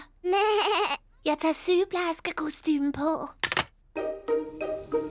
Frida Får kommer for at besøge Gurli. Frida har taget sit sygeplejerskekostyme på. Herluf Hund og Karina Kanin er også med. Hej, Gurli. Hej. Hvordan har du det? Jeg har det altså ikke så godt, Frida. Jeg er nødt til at ligge i sengen. Er der noget, vi kan gøre for dig? Gider du hente noget appelsinjuice? Okay. Det ser ud til, at Gurli nyder det hele. Tusind tak, Frida. Har du det bedre nu, Gurli? Ja, lidt måske. Herluf? Spørg lige mor, om jeg må få noget is. Og Karina, gider du ikke hente nogle blomster ude i haven? Kom så, Gustav. Gurli og Gustav laver fodspor i sneen. Gurli og Gustav elsker at lave fodspor i sneen.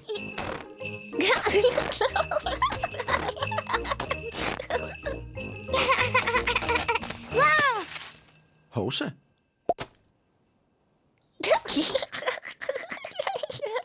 Det er ikke spor sjovt.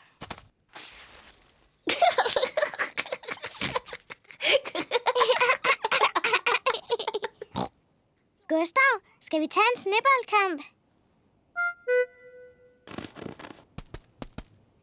Gurli har lavet en snebold.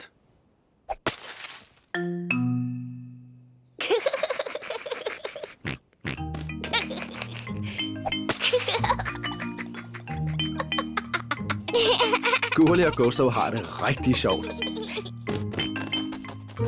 Gustav, kom så her, din lille gris.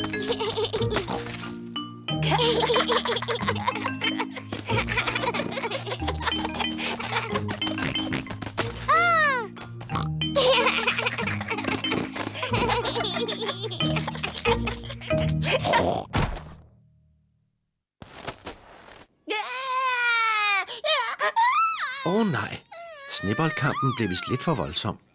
Undskyld, Gustav. Gustav, lad os bygge en snemand. Gurli og Gustav laver en snemand. Først laver de kroppen. Gustav, det her er snemandens krop. Og så laver de snemandens hoved.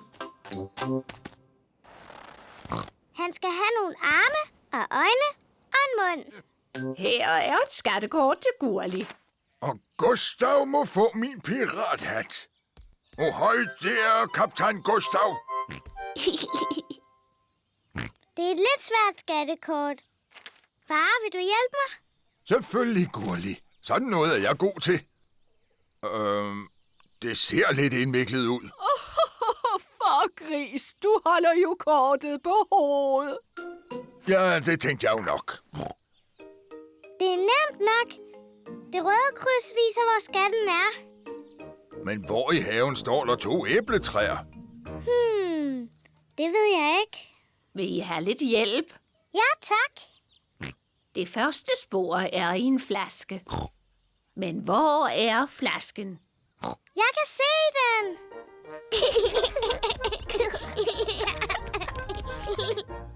Gurli har fundet det første spor. En flaskepost. Se alle sammen. Her er flasken. Det var flot, Gurli. Lad os se, hvad der står i brevet. Det er en besked fra en pirat. Mor, kan du læse piratens besked? Piraten har en ret dårlig håndskrift. Piraten har en glimrende håndskrift. Jeg kan altså ikke læse, hvad der står. Der står der helt tydeligt, følg pilene. Følg pilene. Gustav har fundet det næste spor. Pinde, der ligner pile. Se, vi skal den vej.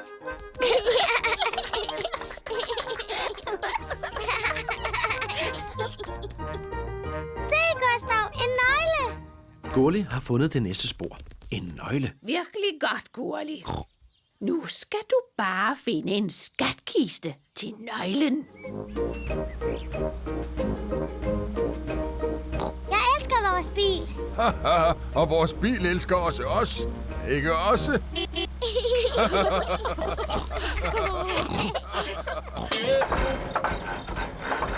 Nej, bilen lyder ikke særlig godt.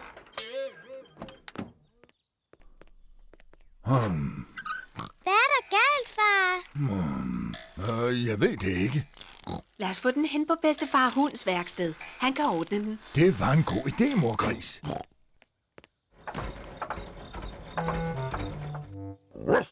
Bedstefar Hund er mekaniker. Han er god til at reparere biler.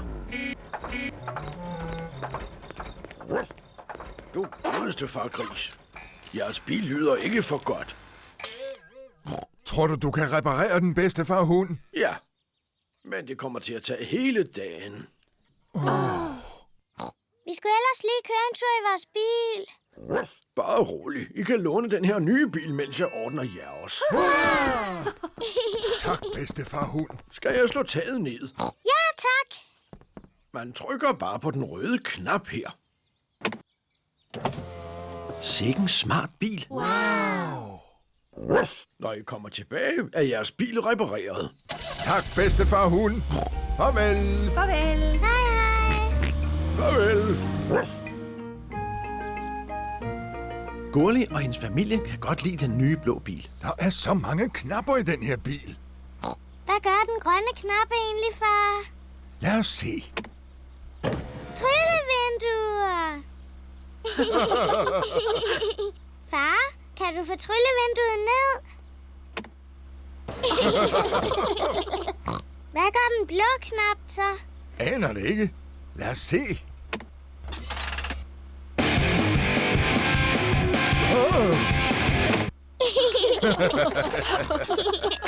Hvis du lægger tanden under din hovedpude i nat, så kommer tandfeen.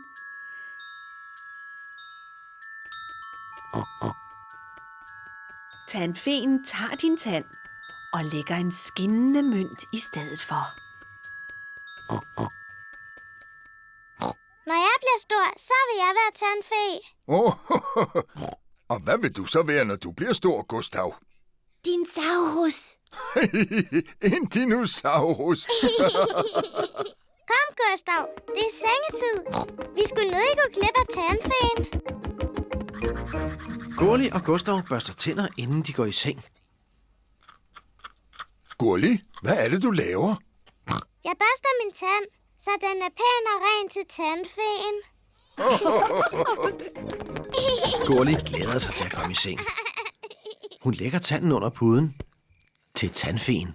Godnat, Gurli og Gustav. Godnat, mor. Godnat, far. Godnat, mine små grise. Gustav, jeg vil slet ikke sove. Skal vi ikke holde os vågne hele natten og se tandfeen?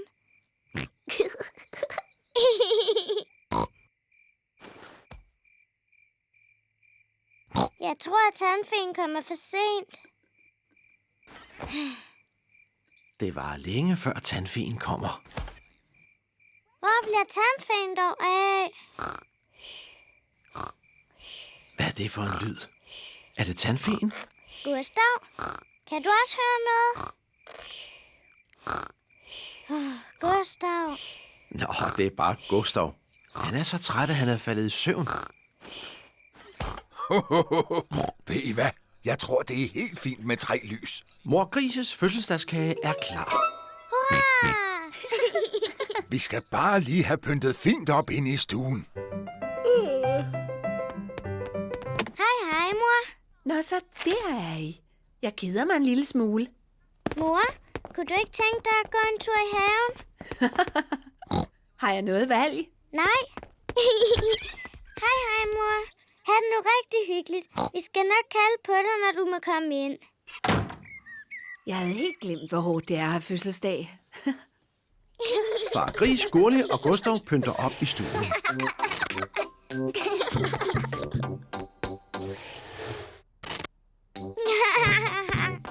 Hvor er det sjovt. Bedstemor Gris og bedstefar Gris kommer for at fejre mor Gris. Tillykke med fødselsdagen, mor Gris. Vil du ikke med indenfor? Jeg må ikke komme ind endnu. Far Gris, Gurli og Gustav laver hemmelige ting til min fødselsdag. Hvor herligt. Vi ses om lidt. Hej, hej. Mor, kunne du tænke dig at komme indenfor nu? Ja, meget gerne. Luk øjnene. Du må ikke åbne dem endnu. 1, 2, 3. Nu må du kigge. Tillykke med fødselsdagen, mor Gris. Sikke en dejlig overraskelse. Pus nu lysene ud. Og ønsk et eller andet. Mor, her er din gave. Hvad tror du, det er? Jamen, det ved jeg ikke. Åbn den og se. Det er en rigtig flot kjole. Fru Kanin har malet Gurlis venner som tigere. Det var det, Frida. Nu ligner du en rigtig tiger. Tak, fru Kanin. Wow, hvor er du bare flot, Frida. Er du en kat, eller hvad? Nej, jeg er en tiger. Gurli, kunne du tænke dig at blive malet? Ja, tak. Kan jeg blive en elefant? Du godeste. Det ved jeg ikke, om jeg kan. Jeg kan male tiger. Ja, en tiger, tak. Værsgo, Gurli. Nu er du en tiger. Jeg er en tiger. Gustav, hvad kunne du tænke dig at være? Dinosaurus. En dinosaurus? Vil du ikke hellere være en tiger? Dem er jeg god til. Jeg er en tiger. Det er jeg også. Miau. Tiger siger ikke vov vov. Hvor vil du det fra? For tiger er store katte. Miau. Og jeg er en kat. Karen, vil du ikke lære os at være tiger? Okay. Tiger kryber meget, meget langsomt. Og så springer de.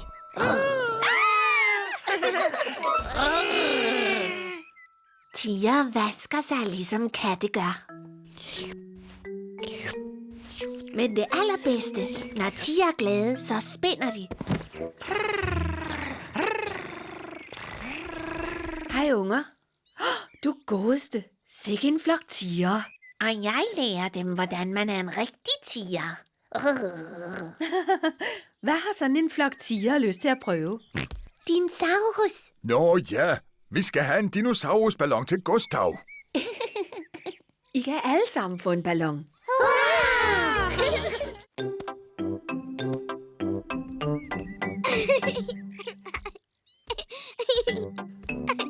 men det kan godt være, at Gurli driller Gustav lidt for meget.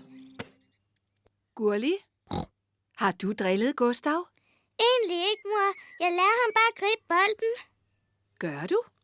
Nå, men jeg kender en leg, der kan lære Gustav at gribe. Den hedder Lille Gris i midten. Gurli, du tager bolden og stiller dig derover. Og Gustav, du stiller dig derover. Godt. I kaster bolden til hinanden, og så skal jeg prøve at gribe den. Jeg er Lille Gris i midten.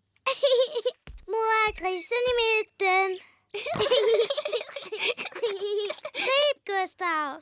Hovsa, nej. Gustav greb bolden. Hurra! Det var flot, Gustav. Nu skal du kaste bolden til Gurli. Prøv igen. Prøv igen. Gustav kan ikke kaste bolden over mor Gris. Kom nu, Gustav. Giv mig bolden.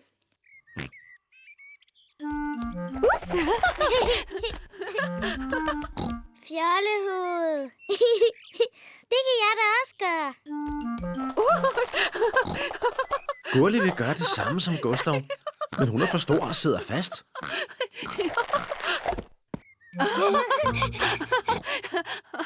Nu har jeg bolden, Gurli. Nu er det dig, der skal være i midten. Gustav, grib! Hurra! Grebet. Gustav, nu skal du være i midten. Gustav, grib! Gustav, grib! Mor, må vi ikke spille det der computerspil, Den Lille Gule Kylling? Vi kan spille Den Lille Gule Kylling senere. Nu er jeg nødt til at arbejde. Mor, skal vi ikke hjælpe dig? Nej, Gurli. Du må ikke røre ved computeren. Og Gustav, det må du altså heller ikke. Nej, Gustav. Du må ikke gøre sådan her. Gurli, stop! Undskyld, mor. Jeg ville bare lige vise Gustav, hvad han ikke skulle gøre. Nej. Sådan skal en computer da ikke se ud. Far Gris!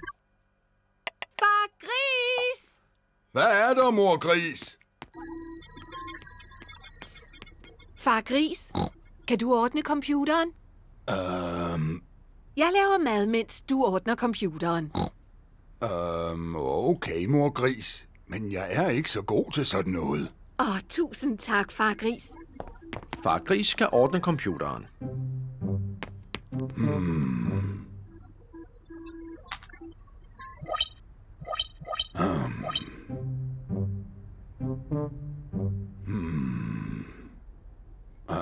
Måske skulle jeg prøve at slukke den. Og så tænde den igen. Far Gris har ordnet computeren.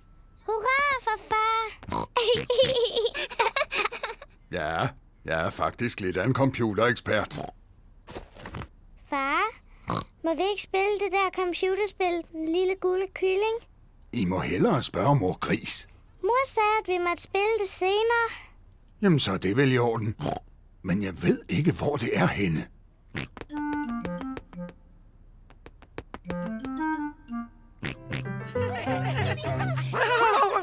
Frøken Gazelle passer børnene i børnehaven.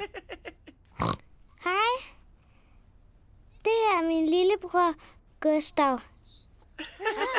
Goddag, Gustav. Nej.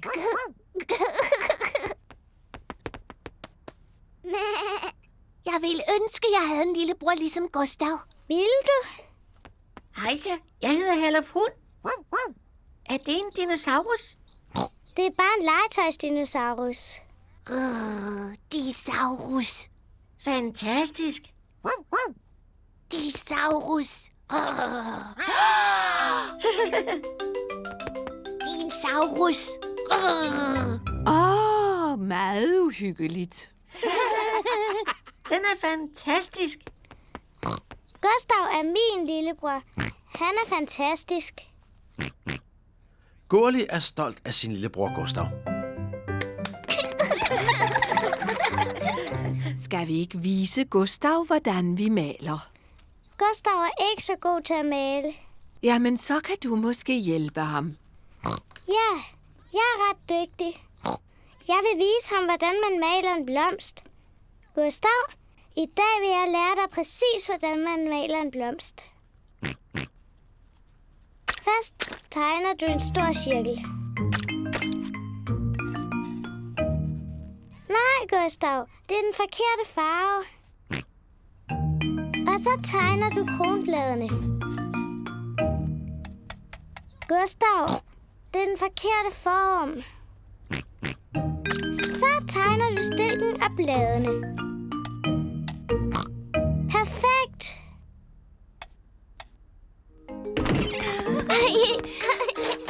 Gurli og Frida elsker at lege op på Gurlis værelse. Det gør Gustav også. Nej, Gustav. Den her leg er kun for store piger. Du må altså lege med noget andet. Gurli og Frida vil lege for sig selv. Jeg er en lille bitte feprinsesse.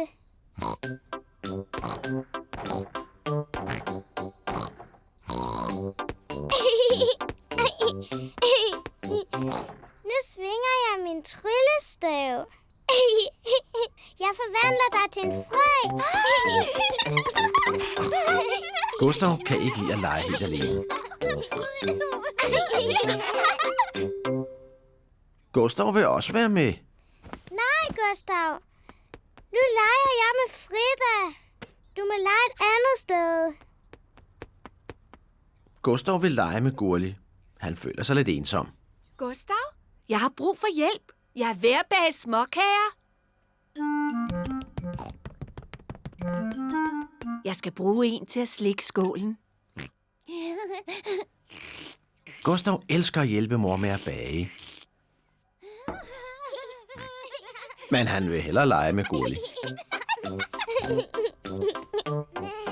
Jeg vil være sygeplejerske. Så vil jeg være læge. Men hvem skal så være syg? Gustav! Gurli og Frida elsker at lege læge og sygeplejerske. Nogle gange kan far Gris ikke finde sine briller. Gurli, Gustav, har I set far Grises briller? Han kan ikke finde dem nogen steder. Nej, mor. Gurli og Gustav ved ikke, hvor far Grises briller er. Åh nej, far Gris kan ikke se noget uden briller, og så bliver han altid så gnaven. Når far Gris ikke har sine briller på, kan han ikke læse avis. Det her er jo latterligt. Jeg kan ikke se noget som helst. Der må være nogen, der har lagt mine briller et sted. Kan du ikke prøve at huske, hvor du havde dem sidst, far Gris? Når jeg ikke har dem på, har jeg dem altid i lommen. Men det er de ikke nu. Far, skal vi hjælpe dig med at finde dine briller? Det var en god idé, Gurli. Hvis I finder dem, så holder far nok op med at være så gnaven. Jeg er ikke knæven. Gurli og Gustav leder efter fars briller. Gurli leder under avisen, men far Grises briller er der ikke. Gustav kigger oven på fjernsynet, men der er far Grises briller heller ikke. Lad os se oven på en mors og fars soveværelse.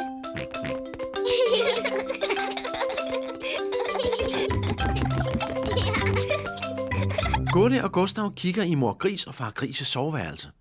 Gustav, pas nu godt på, at du ikke vælter noget.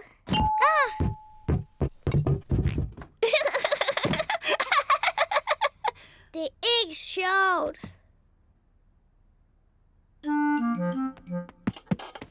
Gurli kigger under puderne, men der er far Grises briller heller ikke. Det her lille frø vokser og bliver til et lille æbletræ. Som det her. Og det her lille æbletræ bliver til et stort æbletræ. Som det her. Au!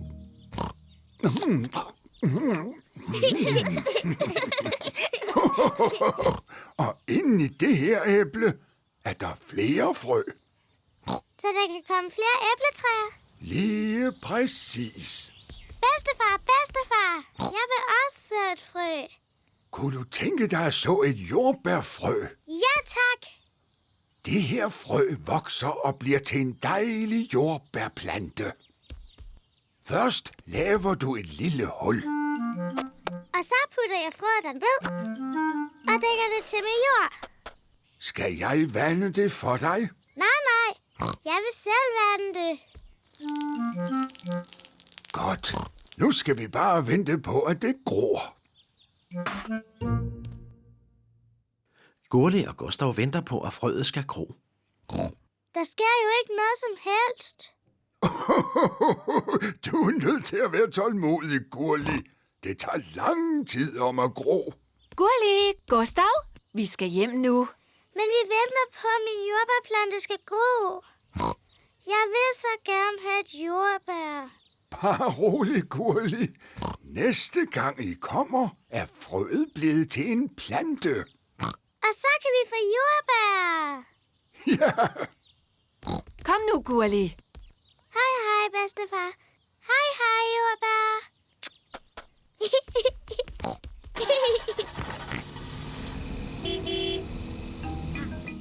Hvis vi kører om kap ned til fars græskar, skal vi passe på, at vi ikke kører ind i det. Far bliver meget ked af det, hvis hans græskar går i stykker. Bare rolig, Gurli. Kom så. Gurli og hendes venner kører om kap ned til far Gris' græskar. hey, pas på mit græskar. Hurra! Gurli, pas på. Fars græskar. Wow! Undskyld, far. Se lige Gustav. Han kører så langsomt. Gustav kører stadig på en babycykel. Jamen, det gør du da også, Gurli. Du har jo støttehjul på. Jeg kan sagtens køre uden støttehjul. Også mig. Og mig. Lad os køre op ad bakken igen. Vil du med, Gurli? Nej, jeg tror, jeg bliver her. Vi ses om lidt. Hej. Gurli ville ønske, at hun kunne køre uden støttehjul.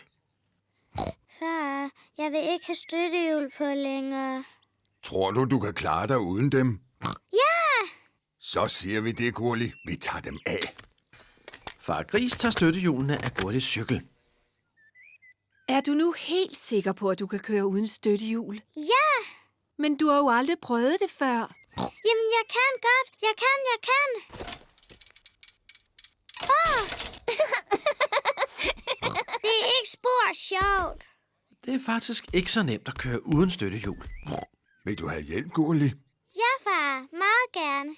Okay. Klar, parat, kør! Du må ikke slippe, far. Bare rolig, jeg har dig. Gustav vil gerne vide, hvad der er i Gurlis hemmelige æske.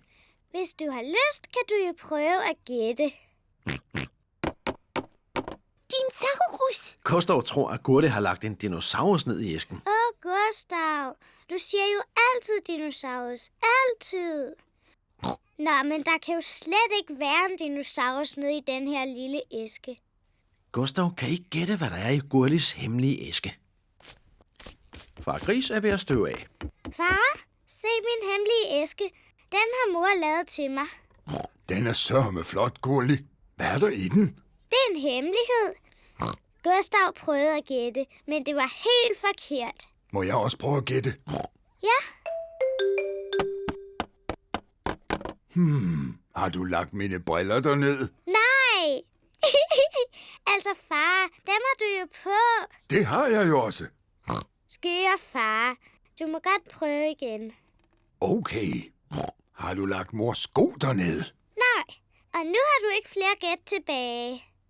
Gurli elsker hemmeligheder. Mor, der er ingen, der ved, hvad jeg har i æsken. Hvad er det, Gustav har? Jeg har også lavet en æske til Gustav, og han har lagt hemmelige ting derned. Og det er kun Gustav, der ved, hvad det er. Gurli vil gerne vide, hvad der er i Gustavs æske. Det er selvfølgelig Gustavs legetøjsdinosaurus. Nej! Gustav har ikke lagt sin dinosaurus ned i æsken. Det er alt for svært. Jeg gætter det aldrig. Gurli synes pludselig, at hemmeligheder er ret irriterende. Hvis du nu viser Gustav en ting fra din æske, så kan Gustav vise dig en ting fra sin. Okay, men så skal vi også gøre det samtidigt. Det var en god idé. Alle er kommet for at se teaterstykket. Mine damer og herrer, velkommen til teaterstykket Den lille rødhætte. Først skal I møde skuespillerne. Nej. Tak. For skuespillernes skyld er al fotografering forbudt. Og nu begynder stykket.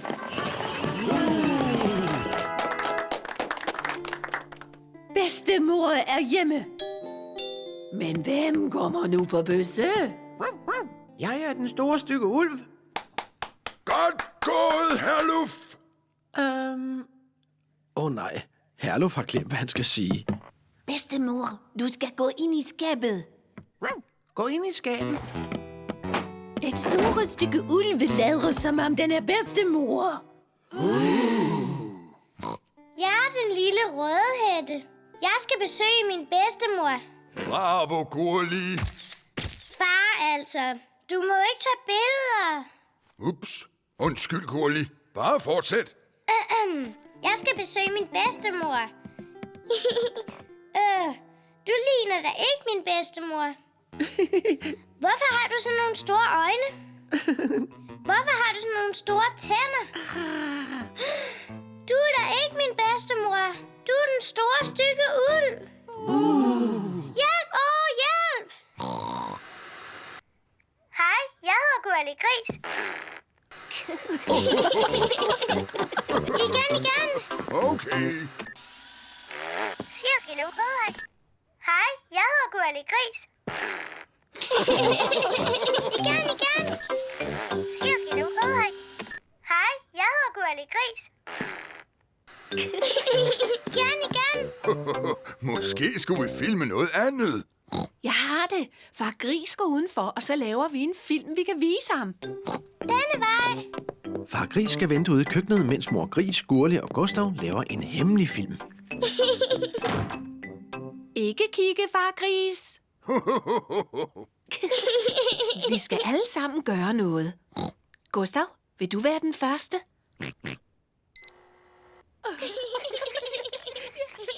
Er I færdige? Må jeg komme ind og se filmen? Færdig. Nu må du godt komme. Gustav har lavet en film, og det har Gurli også. Lad os se Gustavs film først. Dinosaurus.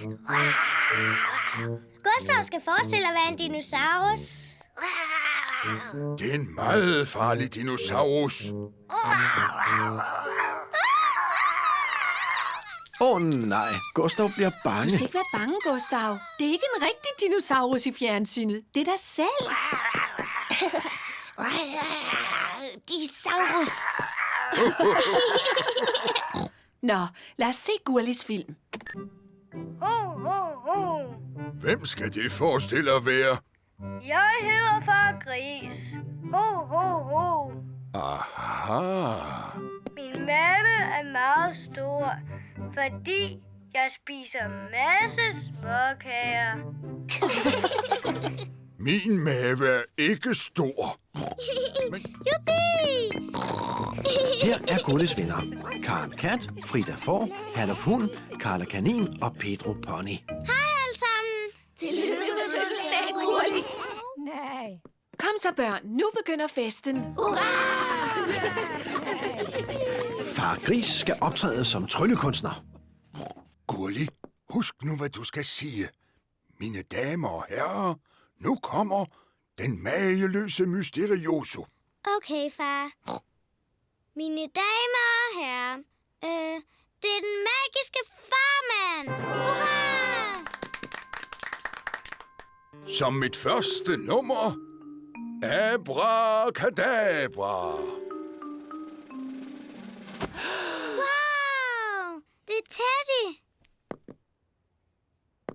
til mit næste nummer skal jeg bruge en hjælper fra publikum. Jeg skal kun bruge en. Unge dame, du rakte hånden op først. Kan du fortælle os, hvad du hedder? Frida får. Godt, Frida. Her er 3 bolde. En rød bold, en blå bold og en gul bold. Okay. Nu vender jeg mig om, så jeg ikke kan se noget, og så skal du vælge en bold. Okay. Har du valgt en? Ja. Abracadabra. Du valgte den gule. Nej. Abracadabra. Blå. Nej. Abracadabra. Rød. Ja. Den er rød. Hurra!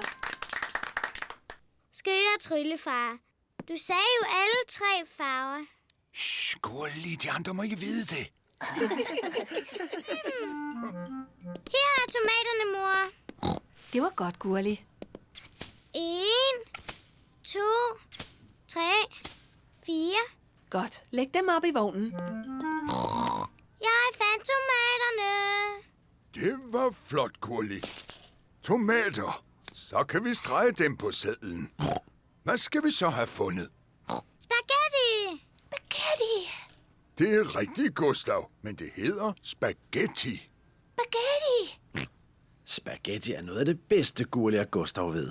Gad vide, hvor spaghettien er. Jeg kan se den. Denne vej. Spaghetti. Se, mor. Her er spaghettien.